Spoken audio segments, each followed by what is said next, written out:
Kat Malaysia ni, MPV memang agak popular masa tahun penghujung tahun 1990-an, awal tahun 2000 tu. Oleh tu setelah bila kita tengok Proton, kereta yang non-car yang pertama yang dia buat ialah Proton Exora, sebuah MPV. Dia lama juga dia memikirkan nak buat MPV tu kerana memang betul orang Malaysia ni dia memang suka berjalan. Kalau berjalan nak bawa adik-beradik ramai ataupun nak bawa kawan-kawan ramai, dan dia bila nak balik kampung tu semua benda dia nak bawa balik kan. So MPV ni memang satu produk yang popular, dan jadi kita faham kenapa ramai kita punya penonton macam awak ni semua minta juga senarai MPV bawah 20,000 yang mampu milik, yang sesuai untuk kita beli.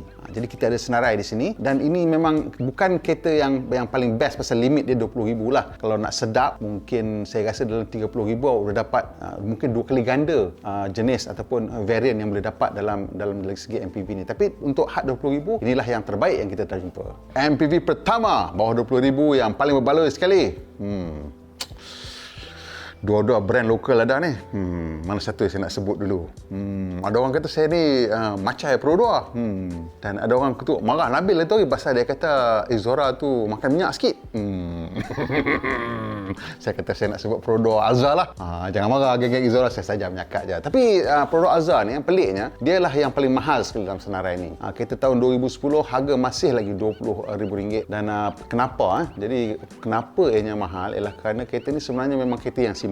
Dia tak besar sangat. Tapi ianya popular kerana kereta ni simple. Dia tak ada benda yang nak rosak. It's a very straightforward engine. Dia tak ada turbo, tak ada apa. Jadi kereta tu walaupun dia tak begitu besar, tapi ia sebenarnya paling sesuai untuk ramai pembeli-pembeli dia, kerana ramai pembeli-pembeli dia sebenarnya anak bukanlah 5-6 orang lagi, hanya 2 orang, tapi nak kerusi tambahan, dan kalau tak ada kerusi tambahan pun dia nak ruang membawa barang tambahan. Jadi kadang-kadang kita beli MPV ni bukan semata-mata nak bawa 7 orang, tapi hanya kita perlukan kerusi tambahan, mungkin nak bawa anak saudara ke, mak mentua ke, mak bapak kita ke, nak bawa pergi berjalan. Jadi nombor 1 Pro 2 Alza.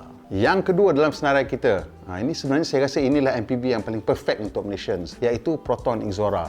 Untuk kereta Proton Exora ni tahun 2010 kita tengok harga lebih kurang dalam 17, 18. Mungkin ada sikit yang murah sikit, tapi kalau awak nak carilah yang paling elok sekali lah. Jadi kenapa saya katakan Proton Exora ni paling perfect? Sebab orang Malaysia ni kadang-kadang dia berkira benda-benda macam road tax dan insurance. Jadi because engine dia 1.6 turbo, jadi road tax dia murah, dan sebab road tax dia murah itu menjadikan ianya menarik lah, dan badan dia besar. Kalau awak tak perasan, sebenarnya Exora ni dia punya besar tu dia sama panjang dengan Innova, lebar lagi pada Innova, cuma dia rendah sikit je daripada Innova. Tu betapa besarnya Proton Exora ni. Tak pasal bila kita tengok naik 7 orang pun masih semua orang dapat duduk dengan selesa. Cerita Exora ni yang paling besar sekali ialah dia punya oil cooler hose lah. Kalau awak ambil Exora Bold yang engine turbo, tolong pastikan oil cooler hose tu digantikan tiap-tiap 40,000 km. Kalau tidak dia pecah, tanggung sendirilah. Fuel consumption, engine turbo ni dia punya fuel consumption tu memang agak tinggi sikit, kerana bukan apa, selalu kita yang lupa. Bila turbo tu kita main tekan. Selalu saya tengok Exora ni kena bawa laju juga kat jalan raya. Itu pasal minyak dia kuat. Tapi kiranya kalau awak cari kereta yang tahun 2010 masih lagi belum ada yang turbo lah. Yang turbo tu lebih sikit daripada 20,000. Kalau lah, ni saya dah sebut Exora kan, takkan semua nak stay je bawah 20,000, mungkin yang akan lebih sikit daripada 20,000, dan bajet dia ada yang turbo punya. Jaga-jaga. Yang ketiga, ini saya rasa antara pilihan yang paling menarik sekali lah, iaitu Citroen Picasso C4. Jadi Citroen Picasso ni dia memang tak popular lah sebab nama Perancis kan. Tapi kalau nak kira antara banyak-banyak MPV dalam senarai kita ni, inilah yang paling bergaya dan yang paling selesa sekali dia punya ride quality dia.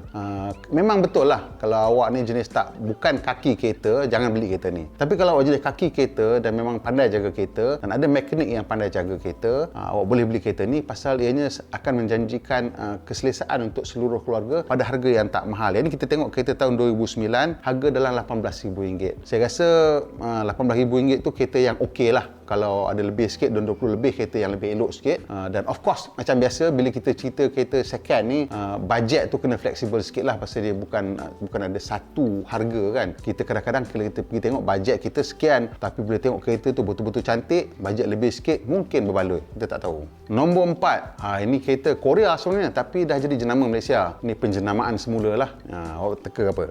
Betul. Ini ialah Kia Rondo yang dijual sebagai Naza Citra lah. Jadi kereta ni memang satu satu reka bentuk yang praktikal, tapi rupa dia tu mungkin tak begitu cantik lah. Tapi dia punya praktikal dia bagus, kereta ni bumbung tinggi, lebar semua. So you get what you pay for in terms of dia punya practicality lah. Yang ni kereta kita tengok tahun 2012 So antara yang paling muda sekali lah, dia dapat dalam lebih kurang 17 yang ini betul-betul 17,800 lah. Tapi saya rasa lebih kurang tu lah, harga-harga 20,000 lah, bawah 20,000. Jadi Kia Rondo ni memang tak ada begitu masalah serius lah. Kalau yang Naza yang lebih besar tu, Nazaria tu, ya Kia Carnival tu memang kita tahu ada masalah sikit dengan gearbox lah. Sebab mungkin kereta tu badan berat ke apa ke, engine pun ada sikit isu. So anyway, yang itu kalau awak dapat kereta-kereta yang later model ataupun dapat kereta yang dah tukar engine pasal Naza ada buat package tukar engine. Yang itu Nazaria lah. Yang tu saya tak nak recommend kat sini, tapi saya nak recommend ni Naza Citra ni. So Citra ni dia tak ada isu apa-apa sangat, cuma dia punya rupa sikit tu lah, dia tak berapa menarik sangat. But it's a very good price dan kereta yang sangat praktikal. Yang kelima dalam senarai kita, ini menarik sikit lah, Mazda punya MPV ni daripada dulu sampai sekarang memang dia sejuk lah. Dia memang harga kurang sikit menarik. Dan yang kali ni kita jumpa Mazda Primacy 2.0 tahun 2007. Yang ni harga dia lebih kurang dalam 13,800. So saya rasa kalau betul-betul nak cari, kalau cari yang version yang latest sikit pun memang boleh dapat harga yang lebih menarik lah, bawah 20,000. Tapi yang ini Primacy ni memang dia punya driving karakteristik dia pun sedap, engine pun sedap dan reka bentuk pun okey. Tapi Mazda Primacy ni masalah dia masa zaman dia mula-mula keluar, yang ini tahun 2007 ni memang trendy, dan zaman tu Mazda punya shape terlalu trendy lah saya rasa, sampai bila sekarang kita tengok dia nampak macam outdated sikit. Itu masalah dia Mazda Primacy ni. Nombor 6, ini memang kereta yang paling besar sikit dalam kelas ni, iaitu SsangYong Stavic tahun 2011 2.7. SsangYong Stavic ni saya ada cerita personal sikit lah. Jadi kereta ni mula-mula keluar saya ingat penghujung 1990-an lah. Nama Stavic tu sebenarnya ialah gabungan Star dan Victory, dan apabila kereta ni mula-mula keluar saya rasa terkejut kerana saya rasa ini kereta yang sangat-sangat hodoh. Masa tu saya pengarang berita di surat khabar New Straits Times punya motoring pull out Cars, Bikes and Trucks. Jadi saya letak kereta ni dekat muka surat depan pull out Cars, Bikes and Trucks, dan saya katakan ugliest car in the world. Berlompat SsangYong babe, awak kena ada masa tu. Jenuh saya tepis. Tapi apa pun sebenarnya saya suka dengan Stavic ni dari segi practicality, kerana kabinnya sangat besar dan sangat lapang. Ini antara SUV yang pertama yang macam saiz Starex lah, boleh masuk sampai 11 orang. Itu menjadikan ianya satu very good value for money. Dan engine 2.7 ni memang saya rasa walaupun nama SsangYong, ianya berasaskan engine daripada Mercedes-Benz. Pada masa itu memang SsangYong ada cooperation lah dengan Mercedes-Benz. Mereka menggunakan engine reka bentuk asal Mercedes-Benz yang diesel dan petrol, dan mereka tambah baiki lah. Engine tu like the previous generation engine, but it's still based on a Mercedes-Benz engine. So saya rasa hari ni harga ni 20,000 untuk kereta tahun 2011. It's going to be kereta yang tahan lah. Dia akan bertahan lama. Tapi memang harga tak ada sangatlah kereta ni pasal rupa bentuk dia pelik sangat-sangat. Dan kereta yang terakhir, MPV yang terakhir dalam senarai kita hari ni, MPV bawah 20,000, ialah Chery E-Star. Jadi Chery E-Star ni antara MPV pertama yang diimport daripada China untuk datang ke Malaysia ni. Jadi ianya sebuah kereta yang masa mula-mula dia datang tu agak popular kerana rupa dia agak cantik juga sebenarnya. It's quite macam wagon besar lah, dia tak sangat nampak macam MPV. So that's why it's quite popular. Walaupun ada orang kata mungkin dia tak begitu reliable, tapi saya tengok ada saya punya jiran seorang pakai daripada baru, okey je sampai sekarang. Mungkin kita kena jaga lebih sikit ke apa, saya tak tahu. Tapi apa pun ianya tahun 2013.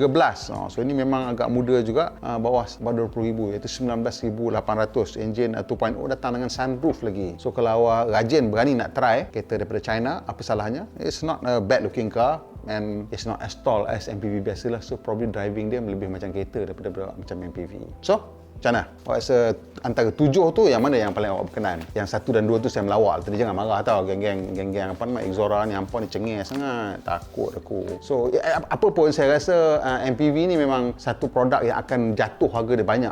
Bukan apa, pasal MPV dah semakin kurang popular. Sekarang orang nak lebih kepada SUV. Pasal kalau kita tengok sekarang, walaupun macam Honda pun dia buat people carrier, dia letak rupa macam SUV, dia panggil BRV kan. Dan apa-apa pun sekarang akan rupa macam SUV lebih daripada rupa macam MPV. Pasal itu trend sekarang, orang dah tak nak kereta yang nampak macam van. Kecuali kita punya producer Sasha lah, dia memang suka van besar-besar, dia nak Starex. Cita-cita dia baik nak beli Starex. Aku tak tahu siapa lah bercita-cita, bermimpi malam nak beli Starex, tapi dia tidur malam bermimpi nak beli Starex kan.